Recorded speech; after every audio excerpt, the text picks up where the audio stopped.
وما خلقت الجن والانس الا ليعبدون آمنت بالله صدق الله العظيم وبلغنا رسوله النبي الأمين الكريم ونحن على ذلك لمن الشاهدين والشاكرين والحمد لله رب العالمين. گرامی قابل احترام بزرگوں، قابل قدر نوجوان دوستوں، اللہ سبحانہ و تعالیٰ نے نظام کائنات جس طرح ترتیب فرمایا ہے کہ ہر چیز بامقصد ہے.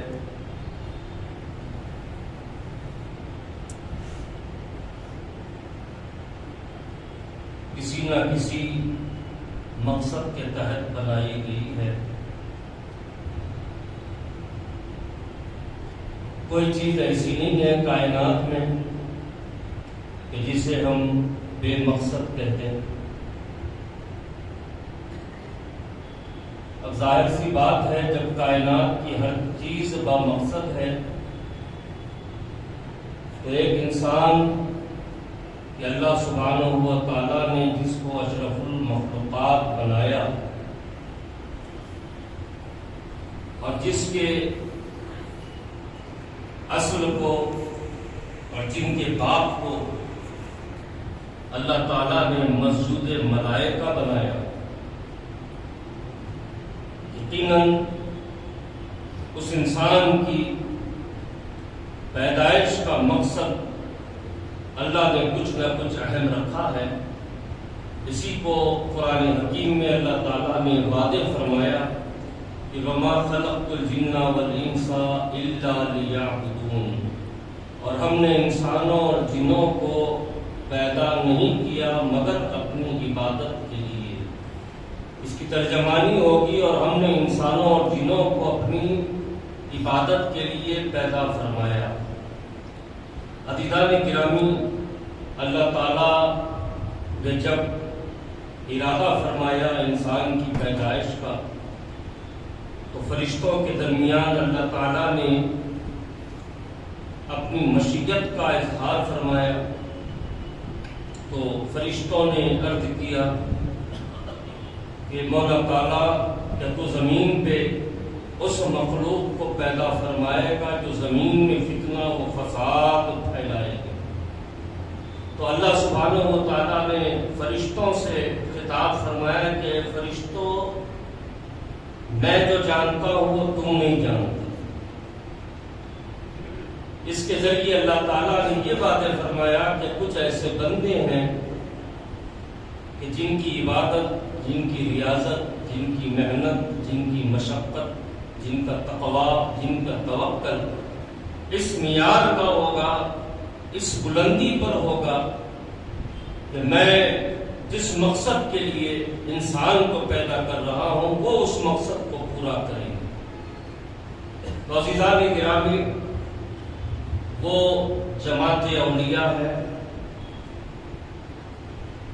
اولیاء جمع ہے ولی کی. ولی کہتے ہیں دوست کو، ولی کہتے ہیں محبوب کو، ولی کہتے ہیں محب کو، ولی کہتے ہیں قربت والے کو، ولی کہتے ہیں مددگار. تو یہ جماعت اولیاء ہر زمانے میں رہی ہے.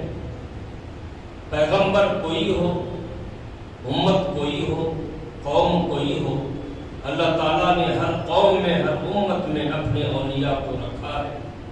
وہ اولیاء جو اپنے زمانے کے پیغمبر کے نائب ہوتے ہیں اور اپنے زمانے کے پیغمبر کے فیض کو عام کرنے والے ہوتے ہیں. اور اولیاء اللہ کی اہمیت کا اندازہ آپ اس بات سے لگائیں کہ سابقہ امتوں میں اولیاء اللہ رہے ہیں، جیسے حضرت موسیٰ علیہ السلام کی قوم بنی اسرائیل، جنہیں آج ہم یہودی کے نام سے جانتے ہیں. حضرت عیسیٰ علیہ السلام کی امت عیسائی، کرسچن، ان میں بھی اولیاء رہے ہیں. لیکن عزیزان گرامی، اس سے اولیاء اللہ کی اہمیت کا اندازہ ہوتا ہے کہ اب نہ یہودیوں میں کوئی اللہ کا ولی ہوگا، نہ عیسائیوں میں کوئی اللہ کا ولی ہوگا۔ وجہ کیا ہے؟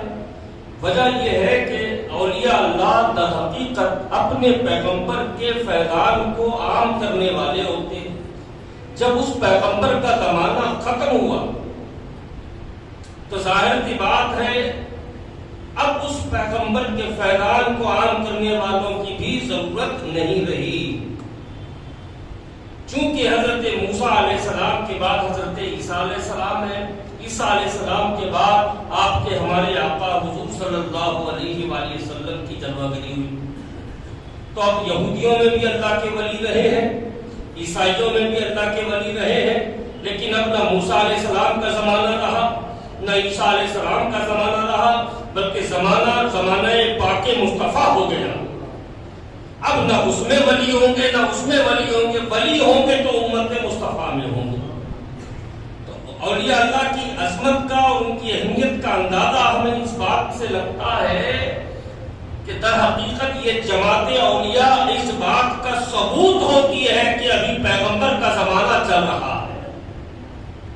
تو ہمارے آقا کریم صلی اللہ علیہ وآلہ وسلم دنیا میں ظاہری حیات مبارکہ کے 63 سال گزار کر ہم گنہگاروں کی نظروں سے پوشیدہ ہو گئے، پردہ فرما گئے میرے آقا۔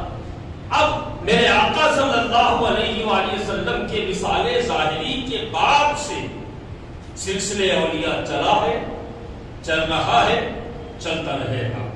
اور یہ وہ اللہ تعالیٰ کے مقرب بندے ہوتے ہیں جو اللہ کی ذات میں فنا ہو جاتے ہیں، اللہ کی صفات میں فنا ہو جاتے ہیں، اللہ کی ذات پر ان کا توکل اس قدر ہوتا ہے کہ انہیں نہ کھانے کی پرواہ ہوتی ہے، نہ پانی کی پرواہ ہوتی ہے، نہ کسی چیز کی پرواہ ہوتی ہے، ہر معاملے میں اپنے رب کی رضا کو دیکھا کرتے ہیں، اور اس بات پر ان کا یقین ہوتا ہے کہ ہمیں وہی ملے گا جو ہمارا رب چاہے گا، اور ہم کو وہ نہیں ملے گا جو ہمارا رب نہیں چاہے گا۔ وہ اپنے رب کی ذات و صفات میں اس قدر فنا ہو جاتے ہیں کہ حدیث قدسی میں آتا ہے کہ میرے آقا صلی اللہ علیہ وآلہ وسلم کا ارشاد مبارک کہ مجھ سے میرے رب نے فرمایا کہ محبوب کوئی بندہ نوافل کے ذریعے میرا قرب چاہے۔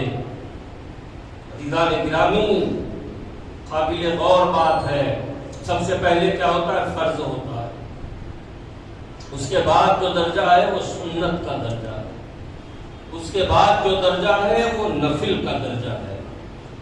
تو اللہ نے فرمایا محبوب جو نوافل کے ذریعے میری قربت چاہتے ہیں، یعنی جو فرائض ادا کر چکے ہوں، جو سنتیں ادا کر رہے ہوں، جب فرض و سنت وہ ادا کر چکے ہیں اب وہ نوافل کی طرف متوجہ ہوئے ہیں، اب وہ نوافل کے ذریعے میری قربت چاہتے ہیں کہ مولا تو نے جو فرض کیا تھا ہم نے وہ ادا کر دیا، مولا تیرے محبوب کی جو سنت تھی ہم نے اس کو ادا کر لیا، اب مولا اب جو معاملات ہیں وہ تو صرف اور تیری رضا کے لیے ہے، وہ تو تیری حکم پر عمل تھا، اب تیری رضا و خوشنودی کے حصول کے لیے یہ ہو رہا ہے۔ سرکار غوث پاک رضی اللہ تعالیٰ عنہ اپنی عمر شریف کے 30 سال 40 سال کا عرصہ ایسا گزارتے ہیں کہ عشاء کی نماز جس وضو سے ادا فرماتے ہیں اسی وضو سے فجر کی نماز ادا فرماتے ہیں، اور رات بھر نوافل پڑھتے ہیں۔ عزیزان گرامی، بیشتر اولیاء کرام کے حالات دیکھیں، فرض وہ ادا کر چکے ہیں، سنت وہ ادا کر چکے ہیں، اب نفل کی طرف وہ متوجہ ہوتے ہیں، تو عزیزان گرامی رات بھر گزار دیتے ہیں، دن گزار دیتے ہیں، نوافل کے ذریعے قربت چاہتے ہیں۔ تو آقا سے اللہ نے فرمایا محبوب جو نوافل کے ذریعے جو بندہ میری قربت کا طالب ہوتا ہے، جو میری قربت کو چاہتا ہے، محبوب میں اس کو اپنی قربت عطا کرتا ہوں، جب قربت عطا کرتا ہوں تو میں اس کے ہاتھ بن جاتا ہوں، میں اس کے پاؤں بن جاتا ہوں، میں اس کی آنکھ بن جاتا ہوں، میں اس کی زبان بن جاتا ہوں، میں اس کے کان بن جاتا ہوں۔ یہ اسلامی عقیدے کے خلاف ہے کہ اللہ تعالیٰ کسی بندے میں شامل ہو جائے، لیکن عزیزان گرامی معاملہ یہ ہوگا کہ ہاتھ تو بندے کی کام ہوں گے وہ اللہ کی مرضی کے مطابق ہوں گے. پاؤں تو بندے کے ہوں گے لیکن اس کا چلنا اللہ کی مرضی پر چلنا ہوگا. آنکھ تو بندے کی ہوگی لیکن دیکھنا وہی ہوگا جو اللہ چاہے گا. زبان تو بندے کی ہوگی لیکن اس سے وہ نکلے گا جو اللہ چاہے گا. اور کان تو بندے کے ہوں گے لیکن وہ وہی سنے گا جو اللہ چاہے گا. تو جب بندہ اللہ کے قریب ہوتا ہے تو اس کا مقام، اس کا مرتبہ اس قدر بڑھ جاتا ہے. اور جب کوئی بندہ اس منزل میں آ جائے تو نہ اسے شہرت کی طلب ہوتی ہے، نہ مقبولیت کی طلب ہوتی ہے، نہ اس بات کی اسے خواہش ہوتی ہے کہ کوئی مجھے جانے، کوئی مجھے پہچانے. وہ تو بس اپنے رب کے عرفان میں ڈوبا ہوا رہتا ہے، اپنے رب کی محبت میں فنا ہوا رہتا ہے. اور انہی کے تعلق سے اللہ تعالیٰ نے فرمایا الا ان اولیاء اللہ لا خوف علیہم ولا هم یحزنون. خبردار، بے شک اللہ کے ولیوں کو نہ کوئی خوف ہے نہ کوئی غم ہے. خوف اور غم کا کیا مطلب؟ مطلب یہ ہے کہ دنیا میں وہ کسی چیز کو اپنے قریب آنے نہیں دیتے. غم اس بات کا ہوتا ہے کہ کوئی چیز اپنی ہو وہ چھن جائے، اس پر بندے کو رنج پہنچتا ہے.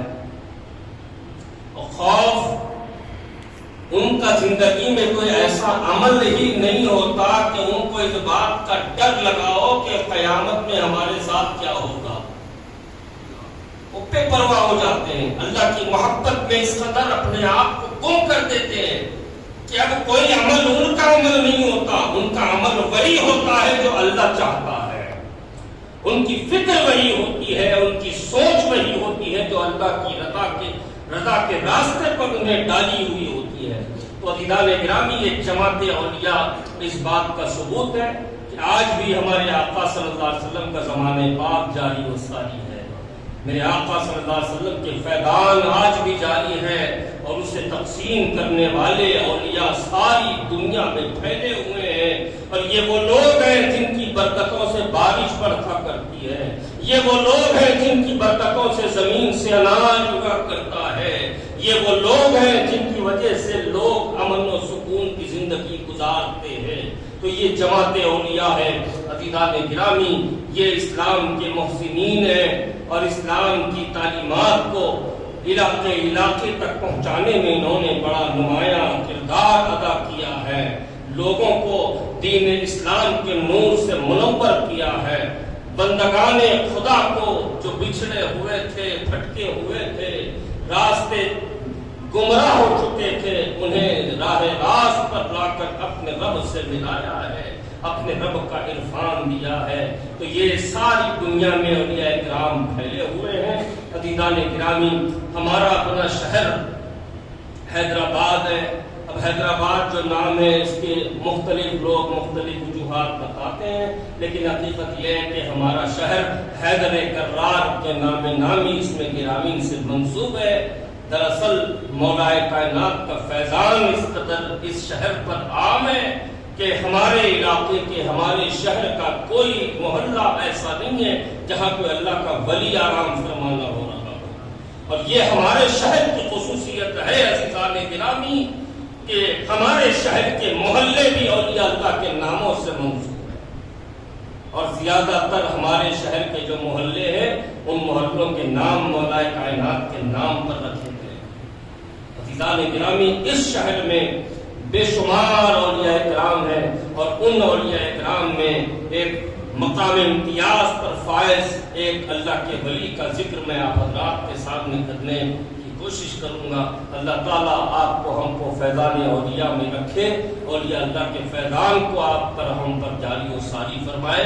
سرکار سیدنا غوث اعظم رضی اللہ تعالیٰ عنہ کی اولاد میں سرکار سید الابدال سید شاہ عبداللطیف لاہوری الحموی قدس اللہ سرہ کے تیسرے صاحبزادے حضرت قدوۃ المحققین حضرت سیدنا سید پیر شاہ محی الدین ثانی قادری قدس سرہ العزیز، جن کا آستانہ پرانے پل سے نزدیک حسینی علم روڈ پر واقع ہے.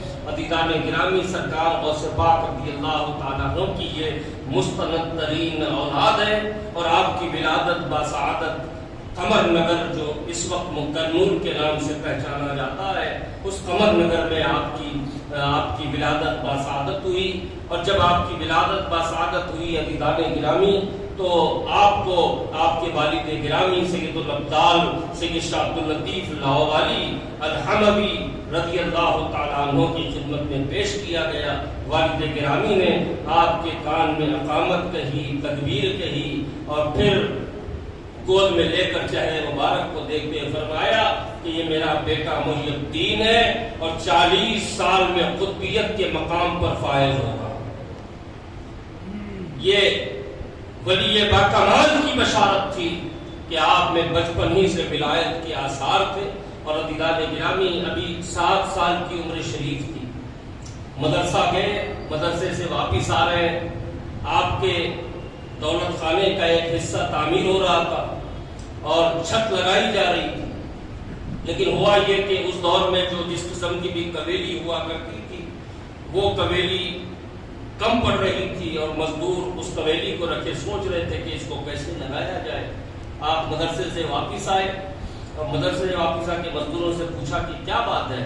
تو مزدوروں نے کہا کہ حضرت بات یہ ہے کہ یہ قبیلو کم پڑ رہی ہے، سائز چھوٹی ہے اور اس جگہ پہ یہ آنا ممکن نہیں ہے اس کا. تو حضرت پیر شاہ محی الدین ثانی قدس سرہ نے اس قبیلی کو دونوں طرف سے پکڑا اور اس طرح کھینچ دیا جس طرح ربر کو کھینچا جاتا ہے یا موم کو کھینچا جاتا ہے. اس کو کھینچ دیا اور مزدوروں کے حوالے کر کے فرمایا اب اس کو لگا دو، یہ جگہ میں کافی ہو جائے.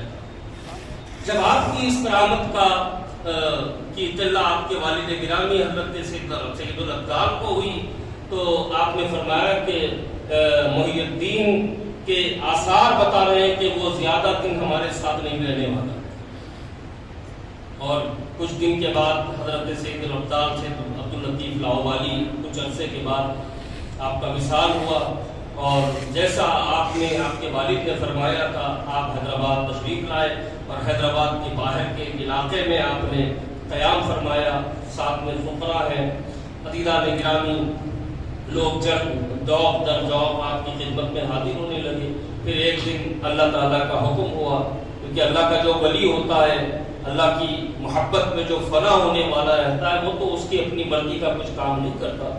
تو اس وقت حیدرآباد میں ایک خبیث جن تھا جو لوگوں کے لیے بڑی آفت بنا ہوا تھا. بڑی آفت بنا ہوا تھا. کرتا کیا تھا، وہ لوگوں کے سر کو پکڑتا اور جان سے مار ڈالتا.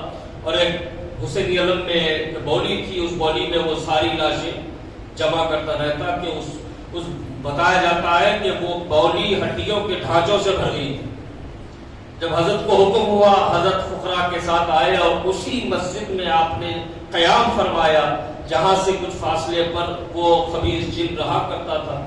لوگوں نے کہا کہ حضور یہ علاقہ متاثر ہے، شام ہونے سے پہلے ہی لوگ اس راستے سے گزرنا بند کر دیتے ہیں، یہاں بڑی آفت لوگوں کو محسوس ہوتی ہے. حضرت نے فرمایا کہ فقیر کا قیام تو اسی جگہ ہوگا اور جہاں فقیر رہے گا وہاں عاصم کا کیا کام ہے. آپ نے اس مسجد میں قیام فرمایا. دوسرے دن سے علاقے والوں کی یہ شکایت دور ہو گئی کہ یہاں ایک جن ہے جو لوگوں کی جان کا دشمن بنا پھرتا ہے. عزیزان گرامی، اللہ کا جو ولی ہوتا ہے، اللہ کی محبت میں جو فنا ہونے والا رہتا ہے، وہ اللہ کی ذات پر بڑا توکل کرتا ہے، اللہ کی ذات پر بڑا بھروسہ رکھتا ہے. اور ہمارا یہ معاملہ ہے کہ ہم گنہگار لوگوں کی ایک فطرت ہوتی ہے، مزاج ہوتا ہے کہ بھئی آج کے لیے مل گیا، کل کے لیے بھی ہو جانا چاہیے، کل کے لیے ہو گیا، پرسوں کے لیے بھی ہو جانا چاہیے. اور جتنا جہاں سے جو کچھ مل سکے ہم اسے حاصل کرنے میں لگے رہتے ہیں. حضرت پیر شاہ محی الدین ثانی قدس سرہ العزیز رضی اللہ تعالیٰ عنہ کی خدمت میں ایک شخص آیا. وہ اس دور میں آج بھی بعض لوگوں سے سنتے ہیں کہ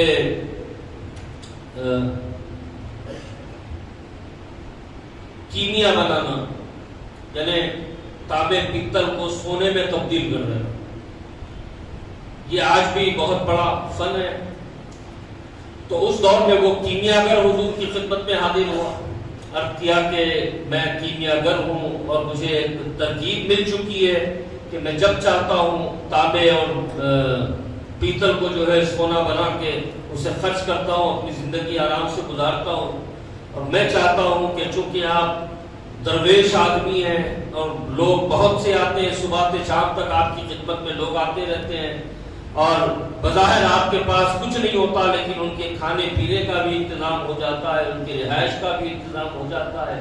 میں آپ کی حالت دیکھ رہا ہوں، میں یہ چاہتا ہوں کہ یہ نسخہ آپ کو دے دوں تاکہ آپ پیتل سے تانبے سے سونا بناتے رہیں اور پھر خلق خدا پر آپ خرچ کرتے رہیں.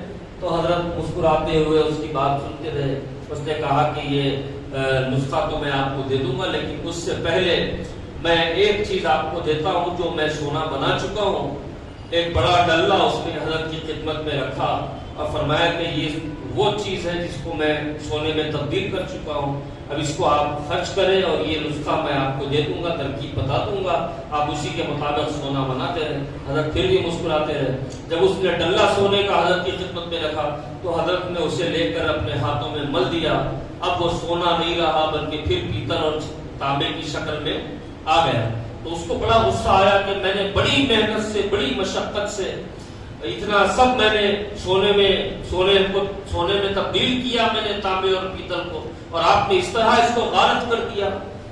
اور وہ اور فور بکنے لگا. تو حضرت نے فرمایا سکون سے بیٹھ جاؤ. اور حضرت اٹھے اور اپنے طہارت خانے میں تشریف لے گئے، اور وہاں پر ایک بڑا سا گلیٹ رکھا ہوا تھا. حضرت پیر شاہ محی الدین ثانی قبلہ نے اس پر پیشاب کر دیا اور بیت الخلاء سے باہر تشریف لائے. فرمایا کہ اب جا کر اندر کا منظر بھی دیکھ لیں. تو وہ جو کیمیاگر تھا وہ اندر گیا اور چیخ مار کر باہر نکلا کہ حضرت نے جہاں جہاں پیشاب فرمایا تھا وہاں موجود پتھر سونے کے ڈلوں میں بدل چکے تھے. حضرت نے فرمایا کہ دیکھ تیرے لیے یہ کیمیا بنانا بہت بڑا کام ہے، ہم درویشوں کے لیے بہت چھوٹی بات ہے، اس لیے ہم اسے کوئی اہمیت نہیں دیتے، اور ہمارے جو معاملات ہیں وہ تو ہمارا رب دیکھتا ہے. تو عزیزان گرامی، ایسے بے شمار کرامات حضرت پیر شاہ محی الدین ثانی قبلہ رحمۃ اللہ علیہ کے قدس سرہ کے رضی اللہ تعالیٰ عنہ کے کہ حیدرآباد میں اس وقت جو حالات تھے، ان حالات میں حضرت پیر شاہ محی الدین ثانی قبلہ کا حیدرآباد تشریف لانا اور قیام فرمانا، لوگوں کے لیے ایک فیض کا دربار کھلا ہوا تھا. لوگ آتے، اور یہ بھی حضرت کی خصوصیت تھی کہ آپ سے لوگ مرید ہونا چاہتے، اور حضرت مرید ہونے کے لیے جو آتا اسے غور سے دیکھتے، مرید کرنا ہوتا تو کر لیتے، نہیں تو اس کو واپس کر دیتے. فرماتے کہ تجھے جو فائدہ چاہیے مرید ہو کر وہ تو تجھے ملتا رہے گا. کیونکہ عزیزان گرامی، یہ آج کا مرد نہیں ہے. آج مرید جب کوئی آدمی ہوتا ہے تو ڈھونڈتا ہے کہ بھئی تعویذ کس کی اچھی چلتی ہے، عامل کون بڑا اچھا ہے، اس کے مرید ہو جاؤں گا تاکہ میرے اپنے معاملات درست ہوتے جائیں. یہ مریدی کا لیول اتنا گر گیا، اور اس زمانے سے نہیں، اس زمانے میں بھی اس کا لیول گرا ہوا تھا. تو حضرت پیر شاہ محی الدین ثانی قبلہ دیکھتے تھے کہ آنے والا مرید ہونے ضرور آیا ہے، لیکن اس کی نیت کیا ہے، کیونکہ مرید اللہ تک پہنچنے کے لیے ہوا جاتا ہے، نہ کہ تعویذ فریدیں لینے کے لیے ہوا جاتا ہے. تو جن کو تعویذ فریدوں کی ضرورت ہوتی ہے، دنیاوی معاملات میں جو الجھے رہتے، فرماتے کہ جا تجھے جو مرید ہو کر ملنا ہے وہ تو ایسے ہی ملتا رہے گا. لیکن جو لوگ آتے کہ واقع اللہ تک پہنچنے کے لیے ان کے پاس حاضر ہوتے، آپ ان کو مرید فرماتے. تو اپنی ساری حیات آپ نے صرف 11 آدمی کو مرید فرمایا، صرف 11 آدمی کو مرید فرمایا. اور عزیزان گرامی، یہ سرکار سیدنا غوث اعظم رضی اللہ تعالیٰ عنہ کی اتنی مستند ترین اولاد ہے کہ بتایا جاتا ہے کہ اس زمانے میں شرق سے غرب تک اگر سرکار سیدنا غوث اعظم رضی اللہ تعالیٰ عنہ کی کامل شباہت کسی میں تھی اولاد میں، تو وہ حضرت پیر شاہ محی الدین ثانی قبلہ تھے. آپ کا قول بھی سرکار غوث پاک کے تابع تھا، آپ کا فعل بھی غوث پاک کے تابع تھا، یہاں تک کہ آپ کا چہرہ، آپ کا حلیہ، آپ کا قد، آپ کی کاٹھی بھی سرکار غوث پاک کی شباہت کی یاد دلاتی. جن لوگوں نے سرکار غوث اعظم کو خواب میں دیکھا اور پھر حضرت پیر شاہ محی الدین ثانی کو دیکھا تو پکار اٹھے کہ ہم نے غوث اعظم کو اپنے خواب میں جو دیکھا وہ تو اسی صورت میں ہمیں نظر آیا. تو یہ حضرت پیر شاہ محی الدین ثانی، آپ کو محی الدین ثانی بھی اسی لیے کہا جاتا ہے کہ سرکار غوث پاک رضی اللہ تعالیٰ عنہ کی مکمل کامل شباہت آپ میں موجود تھی، بے شمار کرامات ہیں۔ اس کے بعد سے پھر اولیاء اکرام کی آمد کا سلسلہ رہا۔ الحمدللہ آج ہمارا شہر اس حال میں ہے کہ ہر محلے میں اللہ کا کوئی نہ کوئی ولی آرام فرما رہا ہے، اور ہم ان کے ذریعے اپنے آقا کریم صلی اللہ علیہ وسلم کے فیض کو حاصل کر رہے ہیں۔ اللہ تعالی ہمیں یہ کامل توفیق عطا فرمائے کہ اولیاء کرام سے سچی وابستگی اختیار کریں۔ عزیزان گرامی، ہمارا ایک بڑا مسئلہ ہے، بڑا پرابلم ہے۔ وہ پرابلم یہ ہے کہ اللہ کے ولی کے پاس جا کے دولت مانگنے لگتے ہیں، بلکہ حقیقت یہ ہے کہ وہ آرام کرنے والے تو دولت کو ٹھوکر مار کر اللہ کے ولی بنے ہیں۔ تو عزیزان گرامی، اللہ کے ولیوں، ٹھیک ہے آپ اپنی ضرورت اللہ کے ولیوں کی بارگاہ میں عرض کریں، وہ تو اللہ کے جو خزانے ہیں، اللہ کے خزانوں کے جو مالک ہیں حضور صلی اللہ علیہ وسلم، ان کے فیضان کو عام کرنے بیٹھے ہوئے ہیں۔ آپ دنیاوی ضروریات بھی ان سے مانگ سکتے ہیں، مانگے ضرور، اپنی پریشانیاں ان کی خدمت میں ضرور پیش کریں، لیکن ساتھ ہی ساتھ ان سے اتنا ضرور مانگ لیا کریں کہ آپ جیسے تو ہم نہیں بن سکتے، لیکن قیامت کے دن آپ ہمیں ضرور یاد رکھیں، تاکہ گناہوں کی گٹھری لے کر جب ہم حشر کے میدان میں پہنچے اور ہمارا کوئی نجات دینے والا دلانے والا نہ ہو، اس وقت آپ ہماری دستگیری فرمائیں۔ یہ ضرور اللہ کے ولیوں سے مانگ لیا کریں، تو اللہ تعالیٰ آپ کو ہم کو اپنے ولیوں کے فیضان میں رکھے، اور ہمارے شہر کو ان کی برکتوں سے امن و امان میں رکھے، ہر قسم کے فتنہ و فساد سے ہمارے شہر کو محفوظ و معمون رکھے، اور اولیاء اکرام کی جو محبت ہوتی ہے عزیزان گرامی، صرف اس دنیا میں نہیں بلکہ اس دنیا میں بھی کام آنے والی ہوتی ہے۔ یہ دونوں جہاں کی سعادت ہوتی ہے اولیاء اکرام کی محبت۔ اولیاء اکرام سے محبت کیجیے، ان کے آستانوں سے اپنا تعلق بناتے رہیے، اور کچھ ضروری اعلانات ہیں۔ سب سے پہلے تو میں یہ بتا دوں کہ کل نقیب ملت بیرسٹر اسد الدین اویسی صاحب پر اتر پردیش سے واپس ہوتے ہوئے دلی کے قریب قاتلانہ حملہ ہوا۔ اللہ تعالیٰ نے ان کو ان کی حفاظت فرمائی، اللہ تعالیٰ نے ان کو امان میں رکھا۔ یہ سنگی فکر کی گھٹیا عمل ہے کہ اس طرح کا وہ اس طرح کی واردات وہ کرتے ہیں۔ اللہ تعالیٰ سے دعا ہے کہ مولا تعالیٰ ان کو ہمیشہ اپنے حفظ و امان میں رکھ۔ مولا تعالیٰ آج تیرا یہ بندہ سارے ہندوستان میں مسلمانوں کی آواز اور مسلمانوں کے مسائل پر آواز اٹھانے والا بندہ ہے، مولا اس کو حفظ و امان عطا فرما۔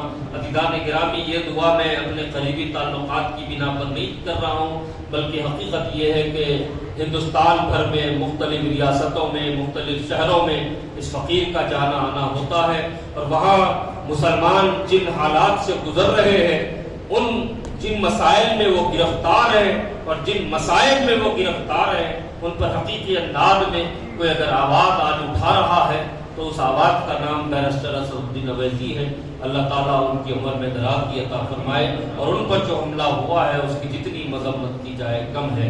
اور عزیزان گرامی، ایک ضروری بات بھی آپ حضرات سے عرض کرنی ہے کہ مسجد ہادہ کا جو انتظامیہ ہے، اللہ تعالیٰ اس کے جو ارکان ہیں گھر کی خدمت میں لگے ہیں، اللہ تعالیٰ ان کے گھر کے ہر مسئلے کو حل فرما دے، ان کے گھروں کو ہر بلا ہر آفت سے محفوظ فرما دے۔ تو حضرات گرامی، یہاں مسجد ہادہ کی خدمت میں ایک مرکز انہوں نے محفوظ رکھا ہوا ہے، اور اس کی خدمت میں صبح شام یہ لگے رہتے ہیں۔ اب ظاہر کی بات ہے، مسجد کے جو معاملات ہوتے ہیں اس کے لیے خرچ بھی ہوتا ہے، امام صاحب کی تنخواہ ہے، مؤذن صاحب کی تنخواہ ہے، نائب امام کی تنخواہ ہے، اور خادمین کی تنخواہ ہے۔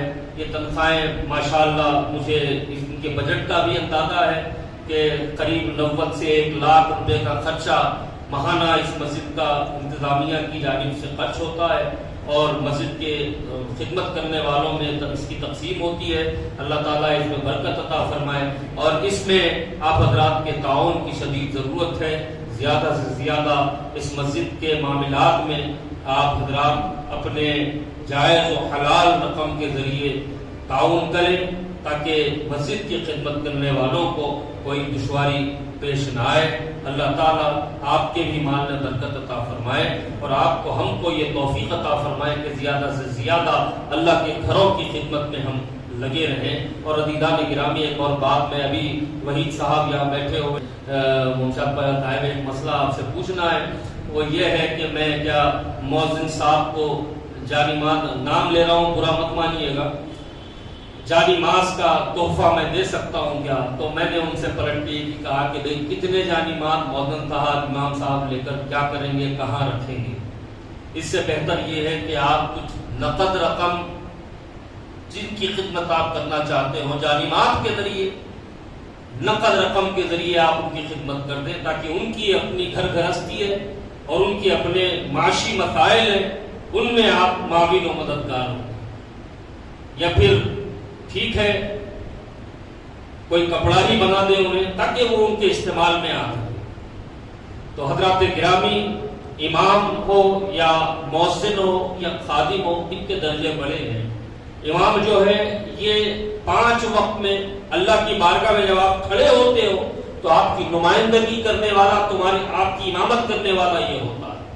مؤذن جو ہوتا ہے اس کی بھی قدر و منزلت کا اندازہ اس بات سے لگائیں کہ میرے آقا صلی اللہ علیہ وسلم فرماتے ہیں کہ اذان دینے کا جو ثواب ہے، اگر وہ ثواب میری امت پر ظاہر کر دیا جائے تو ہر نماز کے وقت اذان دینے کے لیے لوگ آپس میں تلواریں نکال لیں کہ آج ہم کو اذان دینے کا موقع ملنا چاہیے۔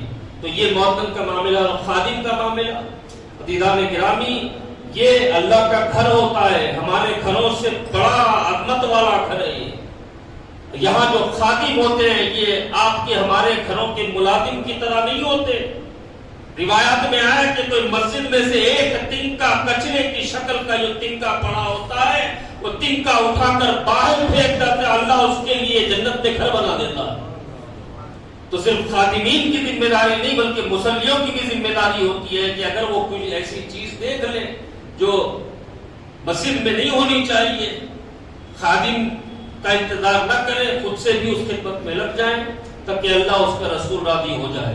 تو حضرات گرامی، آپ حضرات سے یہ درخواست ہے کہ مسجد ہادہ کے معاملے میں جو معاملات ہیں، جو اخراجات ہیں، اس میں آپ حضرات معاون و مددگار رہیں۔ اور حضرات گرامی، اللہ تعالیٰ کا بڑا کرم ہے، نبی پاک صلی اللہ علیہ وسلم کی عنایت ہے، غوث پاک سرکار کا فیضان ہے، اور آپ لوگوں کی دعائیں ہیں کہ الحمدللہ ثم الحمدللہ اب میری والدہ بخیر ہے اور دواخانے سے ڈسچارج ہو کر گھر کو تشریف لا چکی ہیں۔ ہمارے گھر میں رونق آپ حضرات کی دعاؤں سے واپس آئی ہے۔ اللہ تعالیٰ ان کو سلامت رکھے، آپ لوگوں کو بھی سلامت رکھے۔